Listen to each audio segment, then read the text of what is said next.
కొన్ని ప్రభుత్వం అయినా సరే ఆలోచన చేసి రైతులకు వచ్చిన కష్టాలను చూసుకొని ఏ విధంగా దాన్ని ఆదుకోవాలి, ఏ విధంగా ఏ కార్యక్రమాలు చేయాలి, వాళ్ళ అవసరాలు ఏంటి, అవసరాలు తగ్గట్టు ఏ విధంగా మనం ప్రభుత్వంలో నిర్ణయాలు తీసుకోవాలని ఆలోచన చేసినా బాగుండు. అది కొరబడింది. ఇవాళ మన రాష్ట్రంలో చూసుకుంటే ఇవాళ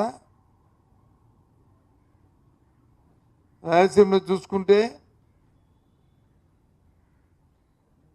గాలులతోని రాయలసీమలో ఏదైతే ఆడ పంట ఉందో ఆడ పంట వచ్చి నెలకొరడమే కాకుండా పండిన పంటకి గిట్టుబాటు ధర లేదు.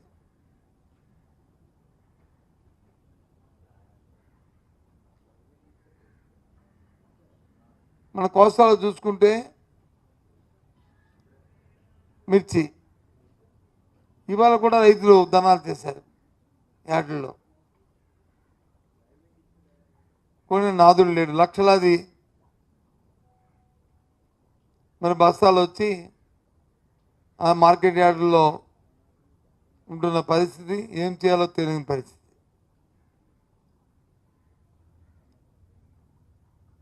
ఈ పక్క చూసుకుంటే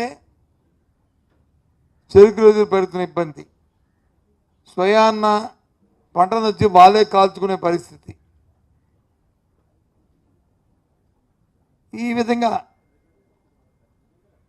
ఎందుకు ఈ ప్రభుత్వం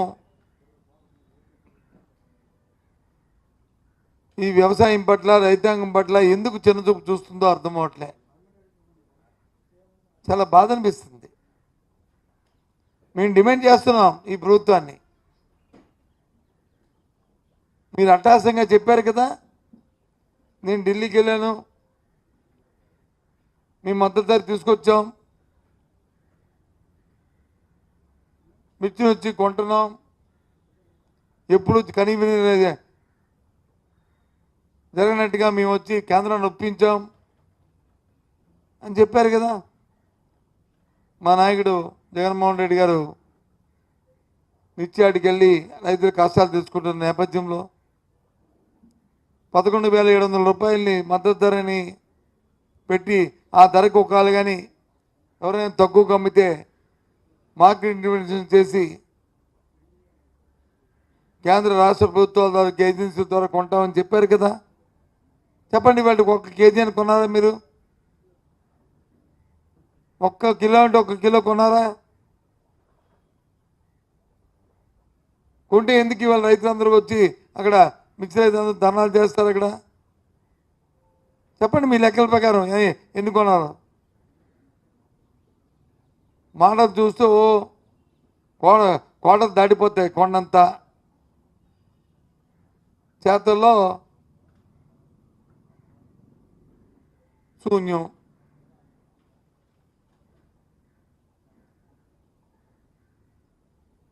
చూసాం మన ప్రాంతంలో ఉన్నది చెరుకుకి సంబంధించి షుగర్ ఫ్యాక్టరీ, మనం చోడవరం షుగర్ ఫ్యాక్టరీ. ఆ రోజు ప్రత్యక్షంగా పోయాం, చూసాం. అప్పటికే 70,000 టన్నులు చెరుకుని క్రష్ చేసింది. 1 రూపాయి కూడా ఇవ్వలేదని చెప్పారు, జీతాలు ఇవ్వలేదని చెప్పారు, పాత బకాయిలు ఇవ్వలేదని చెప్పారు. కానీ ఏంలే, ఇస్తాం అటాసంగా మన్నాడు ఇస్తామని ప్రకటించారు. ఇవాళకి 89,000 టన్నులు వచ్చి క్రషింగ్ అయింది. సుమారు 24 కోట్ల రూపాయలు దానికి రైతులకు ఇవ్వాలి, 1 రూపాయి పే చేయలే. అంతకుముందు రైతులకు ఇవ్వాల్సిన 200 రూపాయలది సుమారు 3 కోట్ల రూపాయలు రైతులకు ఇవ్వాలి, అది ఇవ్వలే. ఏమనంటే గత ప్రభుత్వం అంటారు. గత ప్రభుత్వం ఆడి పంచదార వచ్చి నిల్ముంచి ప్రభుత్వం పోయింది. మన పంచదార అమ్మింది డబ్బు తీసుకొచ్చారు, అది రైతులకు ఇవ్వాలి కదా.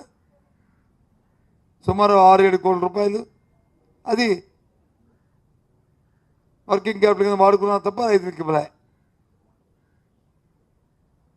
అది కాక చెరుకు కార్మికులకి ఇవ్వాల్సిన ఒక 7 కోట్లు ఈ జీతాలు బత్యాలు ఈ సీజన్లోనూ మరి ఫ్యాక్టరీ అది ఇవ్వలే. అంటే ఏంటి, ఎందుకు ఆ కక్ష రైతుల మీద? ఎందుకు మీకు వ్యవసాయం మీద ఎలాగా మీకు ఉంది నానుడి, వ్యవసాయం అంటే శుద్ధ దండగా అని.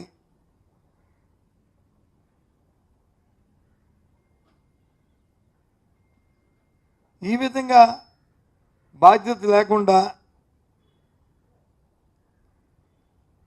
రైతులను ఇబ్బంది పెడుతున్న ఈ పరిస్థితి ఏమనంటే ఆ ప్రభుత్వాలు గత ప్రభుత్వాలతో ఎక్కడ ఉంటే రైతులకి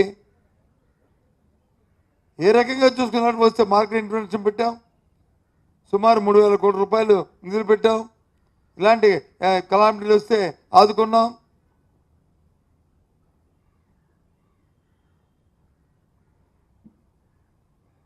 ఎక్కడ ఇలాంటి పరిస్థితి లేదు. ఇటువంటి పరిస్థితి ఎప్పుడు దాపరం మా అప్పుడు. ఇవాళ మిర్చే కాదు, అబ్బా గుంటూరు కృష్ణా జిల్లాలో అటు వెళ్తే పొగాకు కూడా అదే పరిస్థితి.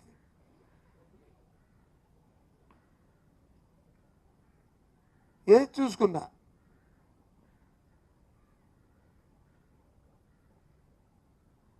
మాటలేదు తప్ప ఏవో వారికున్న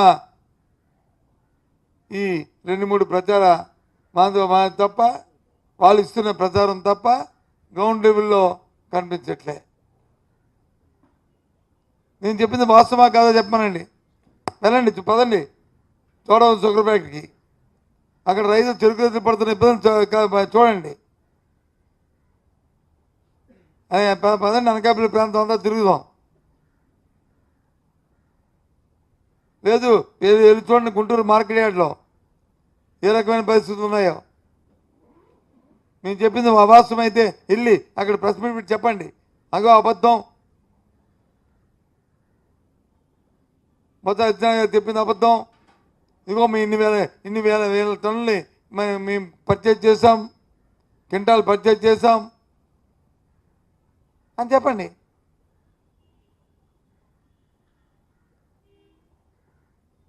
అరటి పండుగ మద్దతు ధర లేదు, టమాటో పండితే టమాటోకి లేదు.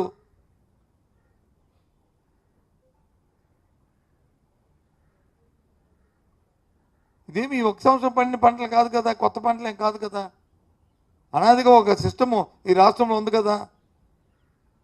వ్యవస్థ పుట్టిన రాష్ట్ర ఉమ్మడి రాష్ట్రం ఉన్నప్పటి నుంచి ఒక వ్యవస్థ పనిచేస్తుంది కదా, ఒక సిస్టమ్ డెవలప్ అయ్యేది కదా.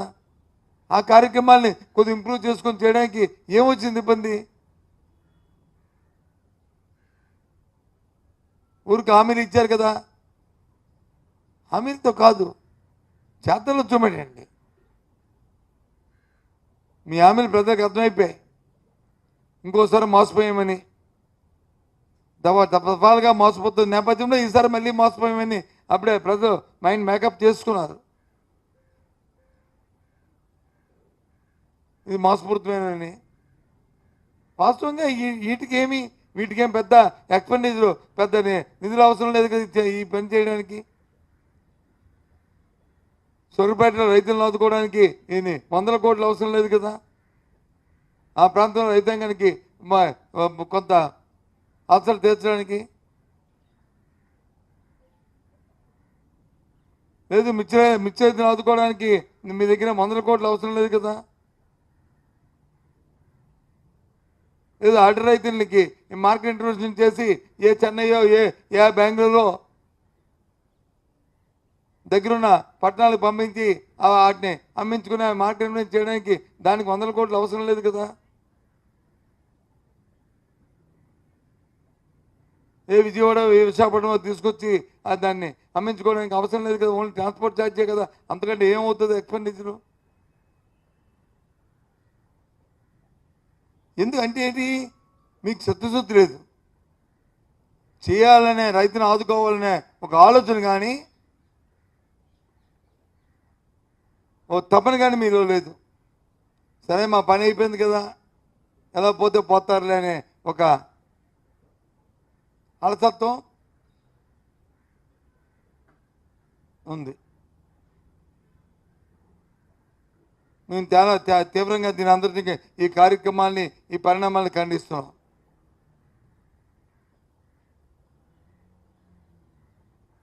ఇలా ఇటువంటి ఒక బాధ్యత లేని ఆలోచనతో ఉన్న ఈ ప్రభుత్వం తాలుగా నడవడికని తీవ్రంగా ఖండిస్తున్నాం. ఆదుకోవాలి, వాళ్ళకి ఉపయోగం కలిగించాలి.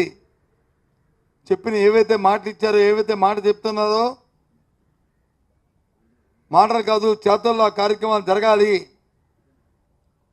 రాష్ట్రంలో రైతాంగాన్ని ఆదుకోవాలని మేము డిమాండ్ చేస్తున్నాం. అందుకే మీ ద్వారా ఇవాళ ఈ సమావేశాన్ని ఏర్పాటు చేశామనే విషయాన్ని తెలియజేస్తున్నాం. ఓకే,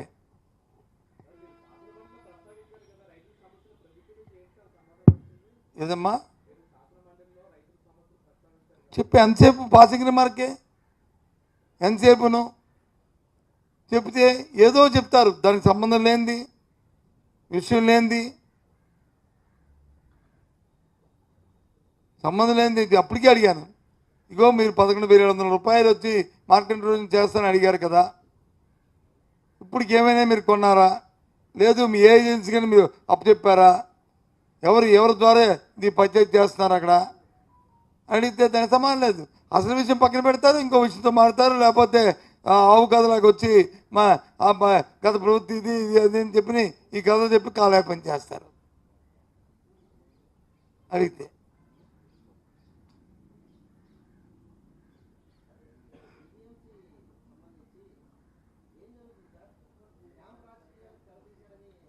ఇది రైతుల సమస్య చాలా ఇంపార్టెంట్. తర్వాత ఇంకా అయిపోయిందా మీ తాలూకు ఆలోచన? ఎందుకంటే ఇది రాష్ట్రంలో రైతాంగానికి సంబంధించిన ఇష్యూ. రైతే వెన్నెముక్క దేశానికనే నాడుతో ఉన్న సమస్య. ఇవాళ చాలా ఇబ్బంది పడుతున్నాడు. ఇవాళ చెప్పండి.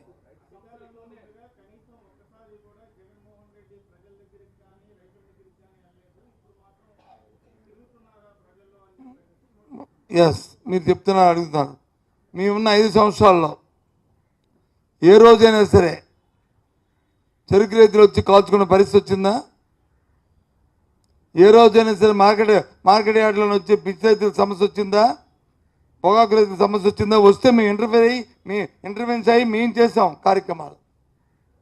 అది కరోనా టైం వచ్చినప్పుడే అరళికి మద్దతు ధరలు అరళి వచ్చి పోతే తీసుకెళ్ళి పై రాష్ట్రాల్లో ఇది కలకత్తా, వెస్ట్ బెంగాల్, మహారాష్ట్ర పంపించాం. వన్ ఆఫ్ ది మెంబర్ కమిటీలో నేను చేసి ఎప్పుడు కరోనా టైంలో, ఈ టైంలో కాదు, చేసాం. అవసరం వచ్చినప్పుడైనా వెళ్తారు నాయకులు తప్ప అవసరం లేనప్పుడు ఎందుకు వెళ్తారు? అవసరం అయితే వస్తే వెళ్తారు, అవసరం లేనప్పుడు ఎందుకు వెళ్తారండి?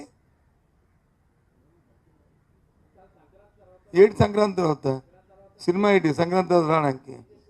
ఏటి దేనికి ఇష్యూ చెప్పకుండా సంక్రాంతి అవుతాండి, ఏడు వస్తారని.